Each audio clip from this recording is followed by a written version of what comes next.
This is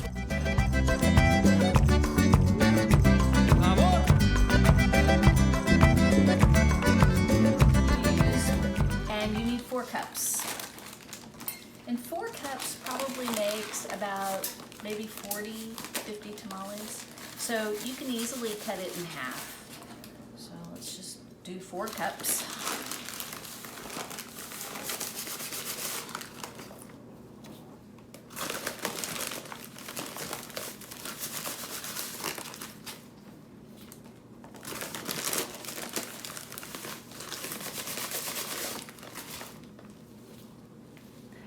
And you want 1.5 teaspoon of baking powder. Cut. And this is 1.5 teaspoons of baking powder, not baking soda. 1 teaspoon of salt. And you really want to mix it up to make sure it's all incorporated in there and evenly distributed. And then you make a little hole in the middle. And that's where you're going to put the chili broth in. And you're going to put 3 cups of chili broth in there. So you're going to do 3 cups of the chili broth. And I usually just kind of put it in the middle.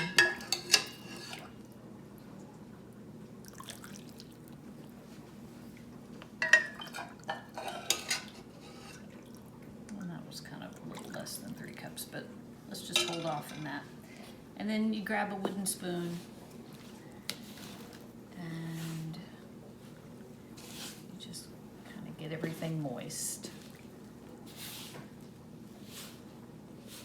While you're mixing it, it looks a little dry. You'll see that there's, you know, some loose flour in there, so you can just add a little bit more and get that incorporated in there.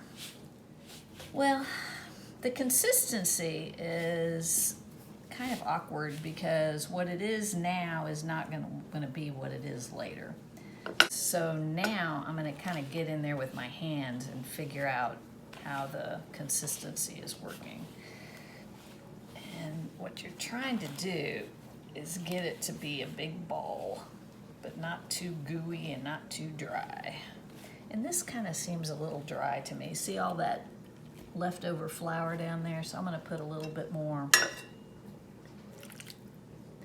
in there and incorporate that in. And hopefully that'll take care of all those loose pieces of flour. Okay, so this is starting to look like what the masa should look like. And it's kind of dry, but it's easily formed into a nice little ball. Not too crumbly, not too wet. So that's what you want right there. And what we're gonna do is get a dishcloth and put some water on it and stick it in the microwave for 30 seconds or so, and then lay this on top, lay that dishcloth on top, and let it sit for 20 or 30 minutes, just like that. So this is our dishcloth that I got wet, and I put it in the microwave for 30 seconds.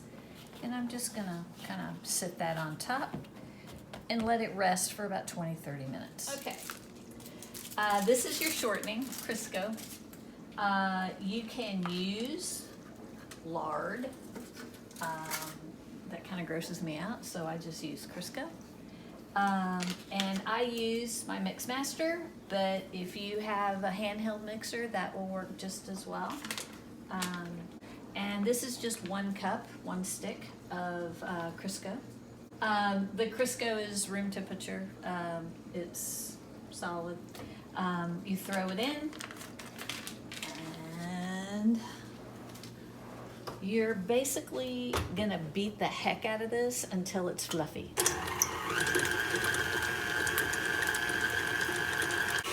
So your shortening is nice and fluffy, and you're going to remove the towel off of your masa flour. And what I usually do is just kind of break it up in little sections. I'm going to lower this a little bit now that it's there and just start plopping it in, and you'll see it just starts to incorporate all the masa into the shortening. You want the masa to be pliable, but not sticky. It'll form nicely. And that looks perfect. So here's your meat, and it's been sitting on the stove for, about 30-45 minutes. And now it's all crumbly and yummy, and it's always good to taste it and make sure it's worth eating. So once it's ready and the flavors are all yummy, I turn off the stove and kind of let it cool a little bit, because you don't want to be handling hot meat in your tamales. To set up the assembly line, I usually get a big piece of parchment paper. And I put those here. And so now we have our assembly line, and as you work, you kind of figure out what works best for you. If you'll notice, I lined the parchment paper inside the tamale press. And I do this because you don't want the masa to be stuck on the sides of the press. So your masa looks like this, and you're gonna make little balls out of the masa and just plop them in. And you're just gonna make your little balls. There are two sides of the husk. One is smooth and the other is rough. And if you see, you'll see this, one side has ridges and one side is really smooth. You want the smooth side. So you put the ball, and that looks like a little too big of a ball, so I made that a little smaller. And you take your parchment paper and you flip and you press, and there's your masa on your husk. It's nice and thin, and there's a little crack here. So what you can do is kind of fold that space so there's no crack. If you have a crack in your masa, the meat will explode and get all over the place, which it tastes just the same, but it's not as pretty. And you're going to put your meat in a little layer. You want the layer of meat to be small enough to where you can get the masa around it. So here is the big trick. See this edge of the masa? That has to connect with another edge of the masa. And then you kind of roll from there. And then you roll it, and then this edge, see where your seam is? You flip that side, and here you want to make sure that there's a close right there so your meat doesn't end up flowing outside. And there are two ready to roll. Okay, if you do not have a press, you can do this with a spoon, and you just flop that in there. I've used my hands before, and you just basically smush it all down in there. It doesn't stick very well. That was lousy. Let's try this flat-edged press. My mom bought this for me, and you can use that as well. As I mentioned in the intro, you put water in. I just put a bowl in, but if you've got a real steamer, that'll work just perfectly. I put this in. I like a lot of water, because if the water runs out during the cooking process, all your tamales will smell burnt and it'll be gross. So don't do that. I make a little teepee in the middle, and that way when you're standing the tamales up, they have something to lean against. So now we are going to review how to stack the tamales into the pot. And that's a little wonky, so that's how your tamales are gonna look when you put them in the pot. And you can do them periodically as you're working through the rolling process. You can do a few at a time. But basically you are just stacking them with their openings up. And you'll notice that all of them have masa over the top. And once again, the reason you do that is because if you don't, your meat is gonna just plop out. So I'm getting that dish towel that we used to make the masa. I'm just soaking it so it's nice and moist. And I'm going to put this over. You can look and see where my little teepee is kind of sticking out right there, and all these guys are nice. Little soldiers are all tucked in there. And I cover them, and that'll help with the steaming. And you have to remember, this may not be an exact science. This is just how my mom taught me how to do it, so this is how I do it. It may not, you may have another idea, but that's what I do. And it's a cold start, so you set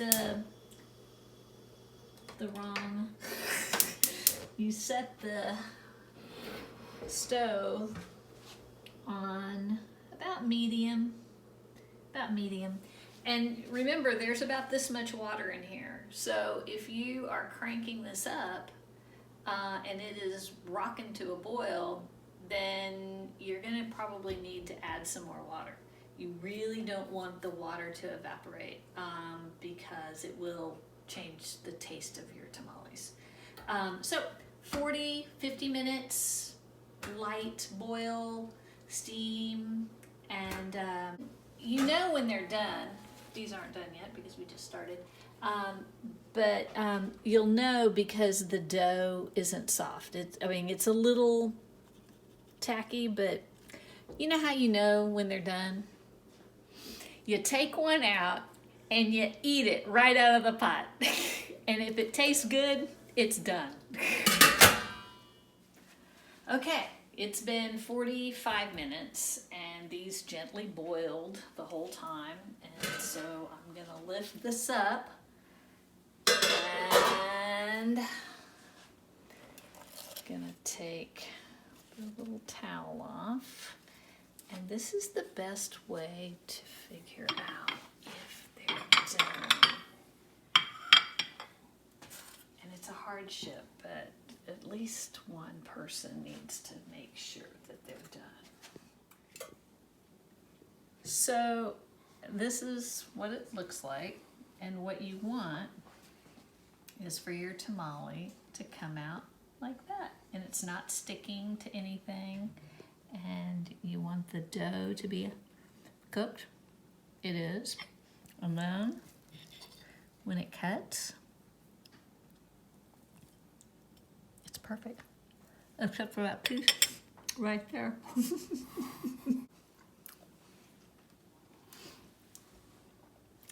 Salud.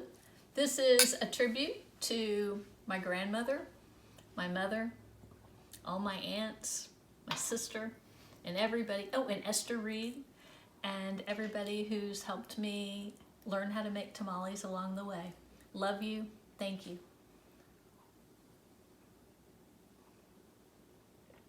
Darn good.